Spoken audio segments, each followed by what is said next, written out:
नमस्कार दोस्तों। आज हम जिस मार्ग पर चलने वाले हैं वो नितांत अंधकारमय और रहस्यों से भरा है। एक ऐसा विशाल साम्राज्य जहां राजमहल की ऊंची अभेद्य दीवारों के पीछे केवल सत्ता का खेल नहीं चल रहा था। वहां कूटनीति, भयंकर ईर्ष्या, एक लुप्त राजकुमारी का अनसुलझा रहस्य और एक ऐसा निषिद्ध प्रेम पनप रहा था जिसने पूरे दरबार की शांति को जलाकर राख कर दिया। एक ऐसी कथा जहां एक साधारण सी भूल एक साम्राज्य की नींव हिला सकती थी। सत्य कहा। ये संस्कृत साहित्य के आकाश के सर्वाधिक देदीप्यमान सूर्य महाकवि कालिदास की प्रथम और अतीव प्रभावशाली नाट्यकृति मालविकाग्निमित्रम है। ये केवल प्रेम का आख्यान नहीं है। देखिए, ये राजनीति, सत्ता के मद और कला के अखाड़े का एक भीषण युद्ध है। विदिशा के प्रतापी राजा अग्निमित्र, उनकी परम शक्तिशाली महारानी धारिणी और एक रहस्यमयी अलौकिक रूपवती सेविका मालविका। इन तीनों के बीच जो अंधड़ उठने वाला है वो निश्चित ही रोंगटे खड़े कर देगा। कैसे एक निर्जीव चित्र एक भयंकर तूफान का आमंत्रण बन गया, यह जानना सर्वाधिक आवश्यक है। मैं सोच रही थी कि इस गाथा के आरंभ में ही एक अतीव गहन ऐतिहासिक पृष्ठभूमि छुपी है। हम शुंग वंश की बात कर रहे हैं ना? हाँ, बिल्कुल।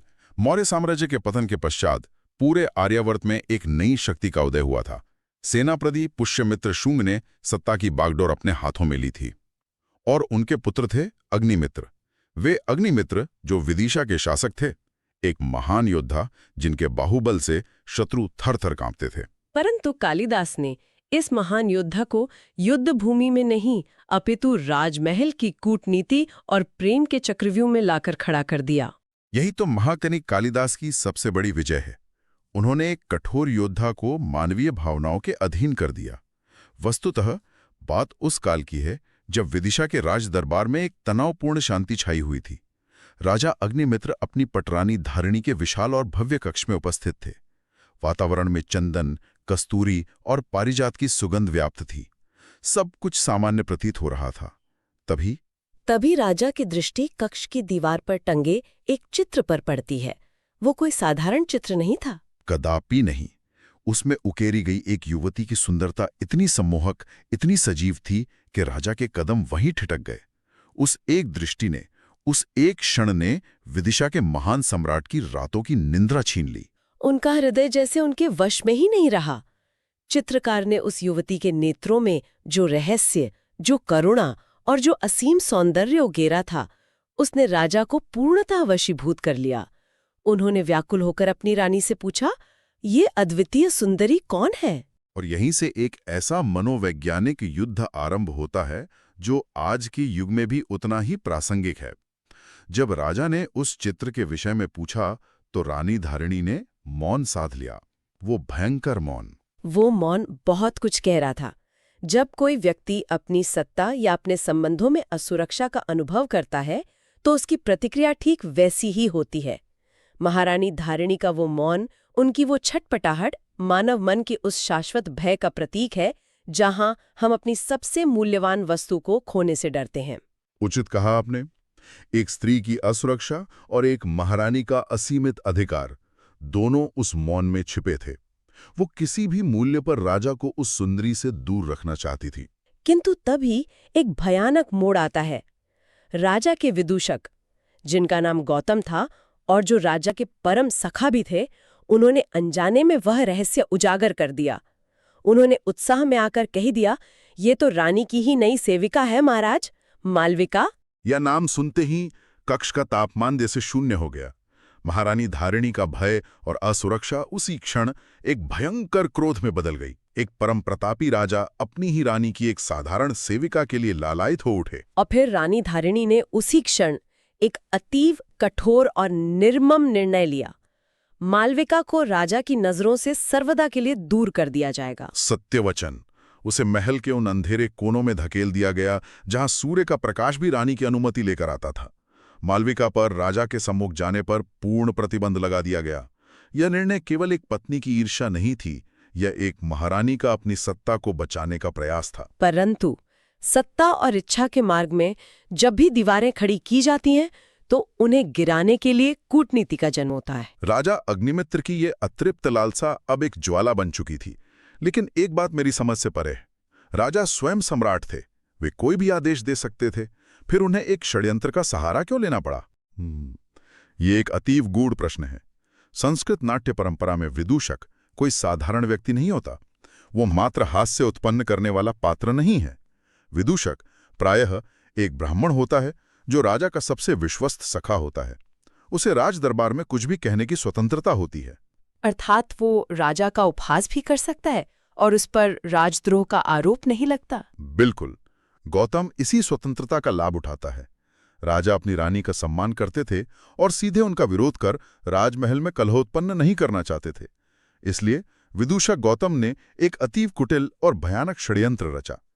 एक ऐसा षड्यंत्र जिसमें राज दरबार के सबसे सम्मानित गुरुओं को मोहरा बनाया गया। और यहीं हास्य और अहंकार का एक अद्भुत प्रसंग जन्म लेता है।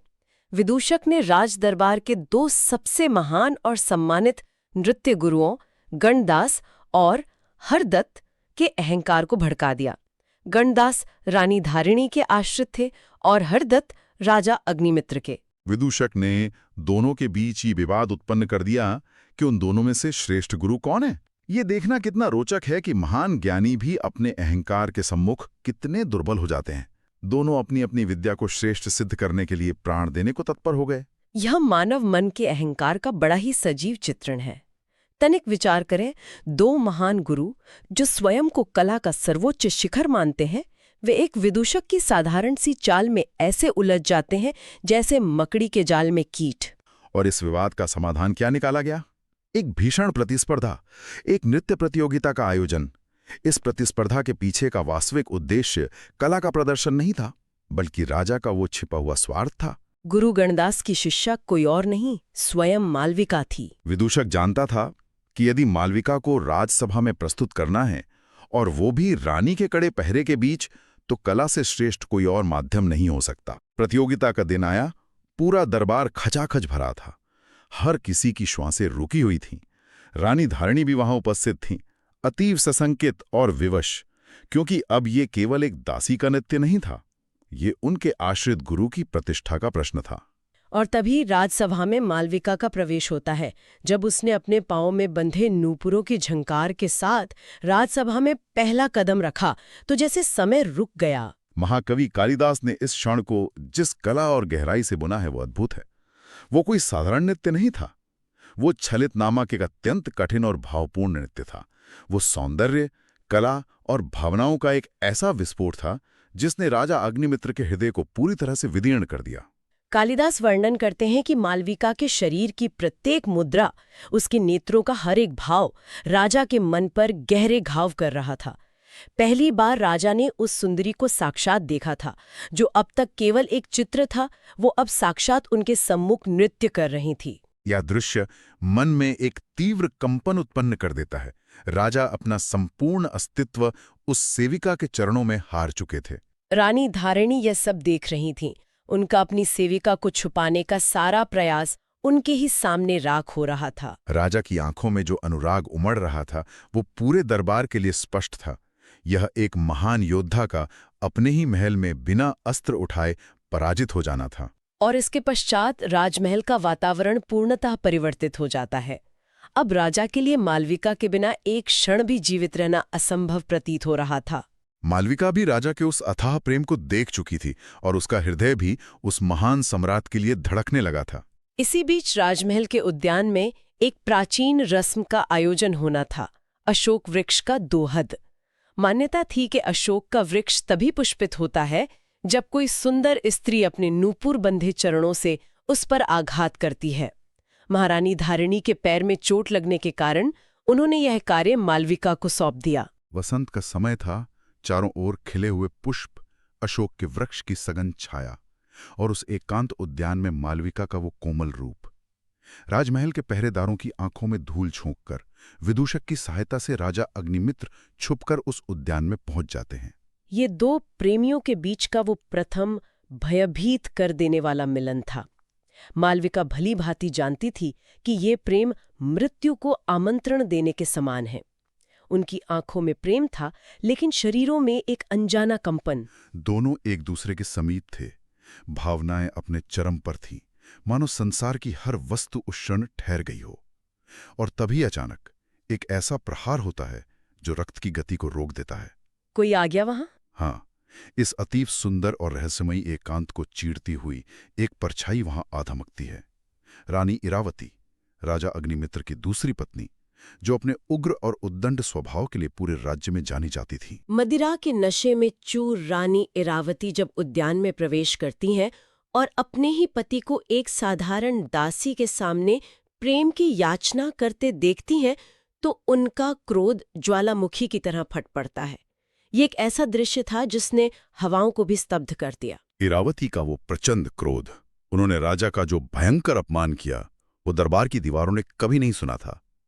राजा अग्निमित्र, जो युद्ध भूमि में बड़े बड़े शत्रुओं का नाश करते थे, जिनके नाम से ही शत्रु कांपते थे, आज अपनी ही रानी के सामने निहत्थे और असहाय खड़े थे। और मालविका, वो भय से कांप रही थी। उसे लगा कि आज उसका अंत निश्चित है। एक दासी होने के कारण उसका कोई अधिकार नहीं था, कोई स्वर नहीं था। ये घटना कहानी की दिशा को पूरी तरह बदल देती है। एक अतीव मधुर मिलन एक ही क्षण में भयंकर दुस्वप्न में परिवर्तित हो गया। इस घटना की गूंज जब महारानी धारिणी के कक्ष तक पहुंची, तो महल में एक अघोषित प्रलय आ गई। रानी धारिणी का क्रोध अब अपनी सीमाएं लांघ चुका था। जिस दासी ने राज परिवार की मर्यादा को कलंकित किया था, उसके लिए अब कोई दया शेष नहीं थी। धारिणी ने एक ऐसा आदेश दिया जिसने राजा के पैरों तले भूमि खिसका दी। मालविका और उसकी सखी को तुरंत बंदी बना लिया गया। उन्हें राजमहल के उस गहरे अंधकार में कारागार में डाल दिया गया, जहां सूर्य की किरणें भी प्रवेश करने से डरती थीं, जहां श्वास लेना भी एक भयंकर संघर्ष था। महारानी ने पहरेदारों को स्पष्ट आदेश दिया कि किसी को भी, यहां तक कि स्वयं राजा को भी, उनकी अनुमति के बिना वहां प्रवेश नहीं करने दिया जाए। और उनकी अनुमति का प्रमाण क्या था? रानी की वो विशेष अंगूठी जिस पर सर्प की मोहर अंकित थी। उस सर्प मुद्रा के बिना कारागार के द्वार नहीं खुल सकते थे। ये दृश्य अत्यंत मार्मिक और हृदय विदारक है। एक ओर मालविका बेड़ियों में जकड़ी हुई उस घोर अंधकार में अपनी मृत्यु की प्रतीक्षा कर रही थी। उसके कोमल अंगों पर लोहे की वो भारी बेड़ियां, ये दृश्य किसी भी पाषाण हृदय को रुला देने वाला था। और दूसरी ओर राजा अग्निमित्र अपने ही महल में बंदी सा अनुभव कर रहे थे। एक महान सम्राट होते हुए भी वो अपनी रानी के कड़े पहरे और राजमहल के नियमों के सम्मुख पूर्णतः विवश थे। परंतु यहाँ विदूषक गौतम अपनी कूटनीति का सबसे भयंकर और अद्भुत खेल खेलता है। मालविका को मुक्त कराने के लिए वो एक ऐसा प्रपंच रचता है जो किसी की भी सोच से परे था। वह राजवैद्य के पास जाता है और अपने अंगूठे पर कांटे से प्रहार कर लेता है। फिर वो पूरे राजमहल में हाहाकार मचा देता है कि उसे एक विषैले सर्प ने डस लिया है। सर्पदंश विदूषक मृत्यु का ऐसा अभिनय करता है कि पूरा राज दरबार शोक में डूब जाता है। परंतु इसका मालविका की मुक्ति से क्या संबंध था? यही तो इस कूटनीति का चरम बिंदु है। राजवैद्य ये घोषणा करते हैं कि विष का प्रभाव समाप्त करने के लिए एक विशेष अनुष्ठान करना होगा, जिसके लिए एक ऐसी वस्तु की आवश्यकता है जिस पर सर्प की आकृति बनी हो। और वो आकृति किसके पास थी? महारानी धारिणी की उस विशेष अंगूठी पर। बिल्कुल। रानी धारिणी घबराकर अपनी सर्प मुद्रा वाली अंगूठी तुरंत दे देती हैं। अंगूठी मिलते ही विदूषक का विष चमत्कारिक रूप से उतर जाता है और उसी अंगूठी का प्रयोग कर वह कारागार के रक्षकों को धोखा देता है और मालविका को मुक्त करा लेता है। क्या अद्भुत कौशल है! एक और महल के भीतर ये षड्यंत्र रचे जा रहे थे, राजा और मालविका पुनः मिल रहे थे। ऐसा प्रतीत हो रहा था कि अब सब कुछ ठीक हो जाएगा, परंतु नियति को कुछ और ही स्वीकार था। जब लग रहा था कि प्रेम की जीत होने वाली है, तभी एक ऐसा समाचार आता है जिसने पूरे साम्राज्य की नींव हिलाकर रख दी। विदर्भ राज्य से एक दूत हाहाकार करता हुआ आता है। एक अतीव रहस्यमयी और चौंकाने वाला समाचार, विदर्भ की असली राजकुमारी लुप्त है। अचानक आया ये समाचार। ये कोई साधारण घटना नहीं थी। ये एक ऐसा राजनैतिक भूकंप था जो इस पूरी प्रेम कथा को जड़ से उखाड़ फेंकने वाला था। श्रोताओं को यह समझना होगा कि उस काल में एक राजकुमारी का अंतर्धान होना केवल एक परिवार का दुख नहीं था, ये दो राज्यों के बीच एक भयंकर युद्ध का कारण बन सकता था। विदर्भ राज्य में एक भयंकर आंतरिक विद्रोह हुआ था। राजकुमार माधव सेन को बंदी बना लिया गया था और उनकी छोटी बहन जो विदर्भ की राजकुमारी थी वो प्राण बचाकर कहीं भाग गई थी। एक ओर महल के भीतर की राजनीति रानी धारिणी के क्रोध की अग्नि में जल रही थी और दूसरी ओर साम्राज्य के बाहर से आते इस रहस्यमयी समाचार ने एक नए और भयानक राजनीतिक संकट को जन्म दे दिया था। राजा अग्निमित्र को विदर्भ पर आक्रमण करने की योजना बनानी पड़ रही थी। सेना को आदेश दिए जा रहे थे। महल के भीतर और बाहर दोनों ओर युद्ध की दुंदुभी बजने लगी थी। और फिर आता है इस पूरी गाथा का सर्वाधिक बड़ा, सर्वाधिक अकल्पनीय और रोंगटे खड़े कर देने वाला रहस्योद्घाटन। वो क्षण जो सब कुछ पलट कर रख देता है।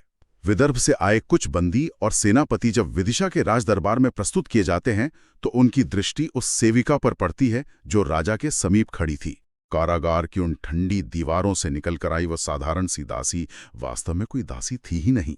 सेनापति उसे देखते ही घुटनों के बल गिर पड़ता है और राजकुमारी कहकर संबोधित करता है। मालविका ही विदर्भ की वो खोई हुई राजकुमारी थी। ये सत्य जैसे ही प्रकाश में आया, राजमहल में जैसे सहस्रों बिजलियां एक साथ गिर पड़ीं। विदर्भ की असली राजकुमारी निस्संदेह है विदर्भ में हुए उस भयंकर राजनीतिक विद्रोह और उथल-पुथल से अपने प्राण बचाने के लिए उस अभागिन राजकुमारी को अपना राजसी रूप त्याग कर एक अज्ञात दिशा में भागना पड़ा था। मार्ग में डाकुओं का आक्रमण हुआ, रक्षक मारे गए और उसे अपने प्राणों की रक्षा हेतु एक साधारण सेविका का वेश धारण करना पड़ा। उसने अपना अपमान सहा, रानी के कटु वचन सहे, कारागार का वो घोर अंधकार और बेड़ियों का दंश सहा, केवल जीवित रहने के लिए। वो कोई साधारण सेविका नहीं, अपितु शुद्ध राजरक्त थी। ये सत्य सामने आते ही महारानी धारिणी के हाथ से जैसे अस्त्र ही गिर गया। उनका सारा क्रोध, सारा अभिमान और सारी ईर्ष्या एक ही क्षण में आंसुओं में बह गई। क्योंकि जिस स्त्री को वो एक तुच्छ सेविका समझकर कुचलना चाहती थी, जिसे उन्होंने कारागार के अंधकार में धकेल दिया था, वो रक्त, वंश और कुलीनता में उनके ही समान एक उच्च कुल की राजकुमारी थी। समाज और राजनीति की जो विशाल दीवारें राजा अग्निमित्र और मालविका के बीच खड़ी थीं, वे एक ही झटके में धूल में मिल गईं। अब मालविका का सामाजिक स्तर राजा के पूर्णतः योग्य हो चुका था। रानी धारिणी, जो अब तक इस प्रेम कथा की सबसे बड़ी बाधा थी, उनका हृदय परिवर्तन हो गया। ये एक ऐसा क्षण था जहां सभी के मस्तक नियति के आगे झुक गए। इसके उपरांत जो हुआ वह केवल एक प्रेम की जीत नहीं थी, वह भाग्य की सर्वोपरि शक्ति का प्रत्यक्ष प्रमाण था। राजा अग्निमित्र और राजकुमारी मालविका का अतीव भव्य विवाह संपन्न हुआ। महारानी धारिणी ने स्वयं मालविका को राजसी वस्त्र और आभूषण भेंट किए। जिस स्त्री ने कल तक एक सेविका के रूप में रानी के चरण दबाए थे, आज वो उसी राज सिंहासन पर रानी बनकर बैठी थी। क्या अद्भुत महामिलन था वो! सभी कष्टों, सभी षड्यंत्रों और विरह की अग्नि में तपकर उनका प्रेम अंततः विजयी हुआ। अंततः ये कथा हमें एक अतीव गहरे विचार की ओर ले जाती है। नियति अपने खेल किस प्रकार खेलती है, ये कोई नहीं जान सकता। जो स्त्री राज सिंहासन के लिए ही जन्मी थी, जिसे मुकुट धारण करना ही था, वो चाहे परिस्थितिवश एक दासी के रूप में ही क्यों ना महल में प्रवेश करे, भाग्य अंततः उसे वो मुकुट पहना ही देता है। महाकवि कालिदास की ये रचना मानव मन की गहराइयों, उसकी ईर्ष्या, उसके प्रेम और उसके भीतर छुपे असीम साहस का एक नितांत पारदर्शी दर्पण है। ये हमें सिखाती है कि सत्य और प्रेम के मार्ग में चाहे कितनी भी बाधाएं क्यों ना आए, उनका विजय नाद एक दिन अवश्य होता है। पूर्णतः सत्य। परंतु जाते जाते एक विचार अपने मन में अवश्य रखिएगा। क्या मालविका और राजा अग्निमित्र का ये विवाह वास्तव में केवल एक निश्चल प्रेम का परिणाम था, या फिर ये एक नितांत सोची समझी राजनीतिक चाल थी, जहां रानी धारिणी ने विदर्भ राज्य पर कूटनीतिक नियंत्रण पाने के लिए अंततः इस विवाह को अपनी स्वीकृति दी? क्या महाकवि कालिदास ने प्रेम की आड़ में राजनीति का सबसे बड़ा सत्य छिपा दिया था? विचार कीजिएगा। ये एक ऐसा प्रश्न है जो सदियों तक विचारकों को मत्ता रहेगा। राजनीति और प्रेम की सीमाएं राजमहल में आकर प्रायः धूमिल हो जाती हैं। और यही इस कथा की सबसे बड़ी और अजेय शक्ति है। दोस्तों, यदि इस राजमहल के गहरे रहस्यों, मालविका की असीम पीड़ा, राजा अग्निमित्र के विवश प्रेम और भाग्य के इस अतीव अद्भुत खेल ने हृदय को छुआ हो, यदि इस महान नाटकीय गाथा की गूंज भीतर तक पहुंची हो, तो लाइक करें, शेयर करें, कमेंट करें और चैनल को सब्सक्राइब करें